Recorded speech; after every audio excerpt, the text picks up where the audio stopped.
छत्रपती संभाजीनगर जिल्ह्यातील सिल्लोड तालुक्यातील प्रशिक्षणार्थी आहे।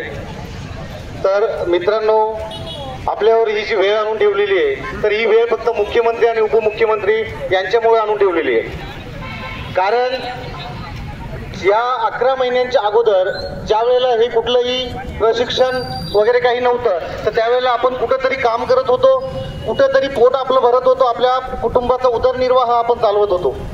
पण या गव्हर्नमेंटने, या सरकारने काय केलं, तर प्रशिक्षण देऊ आणि प्रशिक्षण दिल्याच्या नंतर की आम्ही या प्रशिक्षणार्थी लोकांना त्याच आस्थापनेमध्ये कायम ठेवू, कंटिन्यू करू असे आम्हाला जेव्हा वचन दिलं आणि त्यावेळेला आम्ही जे प्रशिक्षणार्थी आहेत, कोणी आताच आमच्या बंधूंनी सांगितल्याप्रमाणे की कोणी त्या ठिकाणी 25,000 30,000 रुपये महिन्याने मानधनाने काम करत असताना तर ती नोकरी सोडून आम्ही हे प्रशिक्षण जॉईन केलेलं आहे।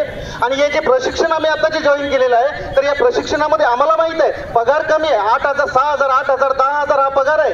आणि तुम्हाला सर्वांना सांगू इच्छितो की आपण जे आहोत, जे प्रशिक्षणार्थी आहोत, आपण आता उपवर झालेलो आहोत आणि संपूर्ण कुटुंबाची जबाबदारी आपल्यावर असते। संपूर्ण कुटुंबाचा उदरनिर्वाह आपल्याला चालवावा लागतो। आज आपल्याला माहित आहे की या 6,000 आणि 8,000 या 10,000 मध्ये आपण कशा पद्धतीने घर चालवतोय, हरकत नाही मित्रांनो, तरीही आपण सहन करतोय, तरीही आपण कुठंतरी आपण प्रामाणिकपणे आपल्या गावामध्ये जे काही शाळेत असेल, ज्या काही कुठल्या आस्थापनेमध्ये आपण प्रामाणिकपणे काम करतोय, व्यवस्थित त्या ठिकाणी जे आपल्या गोष्टीला, आपल्या मूर्तीला योग्य तो आपण न्याय देतोय। पण या ठिकाणी मला सांगायचं आहे की ज्या पद्धतीने उपमुख्यमंत्री, आताचे उपमुख्यमंत्री, तेव्हाचे मुख्यमंत्री एकनाथराव शिंदे साहेब, त्यांनी आम्हाला त्यावेळेला सांगितलं होतं, त्यावेळेला वचन दिलं होतं, आम्ही काही मागत नाहीये, आम्ही आमच्या स्वतःचं काही मागत नाहीये, आम्ही आमच्या हक्काचं मागतोय। तुम्ही आम्हाला जे वचन दिलं होतं, तुम्ही जे बोलला होतात, फक्त आम्हाला तोच शब्द, तुमचा शब्द फक्त तुम्ही पूर्ण करायचा आहे, बाकी तो आम्हाला दुसरं काहीच नको। आम्ही ज्या आस्थापनेमध्ये आहोत तिथंच आम्हाला त्या ठिकाणी कायम रोजगार देण्यात यावा। कारण गव्हर्नमेंट सरकार, आम्ही तुम्हाला सांगतो की आम्ही ज्या होतो त्या ठिकाणची नोकरी सोडून आम्ही या आस्थापनेमध्ये जॉईन झालेले प्रशिक्षणार्थी म्हणून, आणि परत आम्हाला त्या ठिकाणी तिथं नोकरी मिळणार नाहीये, लोक आम्हाला हसणार आहे आणि त्यानंतरचा आमचा उदरनिर्वाह आम्ही कसा चालवायचा।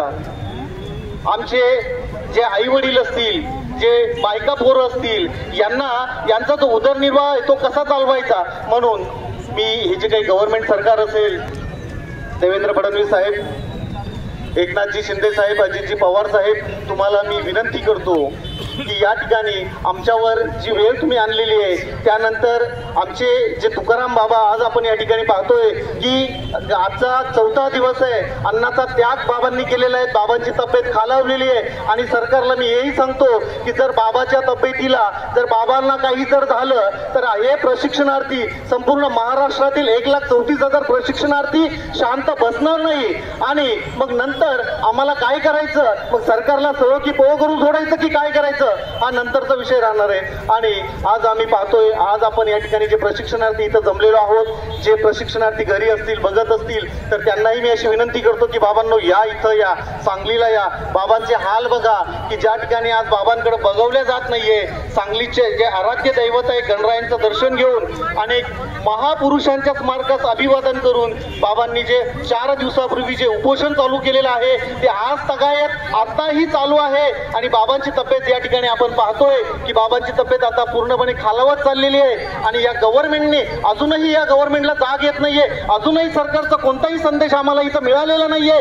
तर मी विनंती करतो, संपूर्ण 1,34,000 प्रशिक्षणार्थी यांच्या, या संपूर्ण प्रशिक्षणार्थ्यांच्या वतीनं विनंती करतो, गव्हर्नमेंटला, सरकारला विनंती करतो की बाबांनो, या इथं या आणि तुमच्या हाताने जे बाबा आहेत, बाबांचं उपोषण बाबांना सोडायला सांगा की जेणेकरून जी त्यांची खालावलेली तब्येत आहे अजून जास्त खालावणार नाही, एवढी मी विनंती करतो आमच्या सर्व प्रशिक्षणार्थ्यांच्या वतीने। इथं थांबतो, धन्यवाद।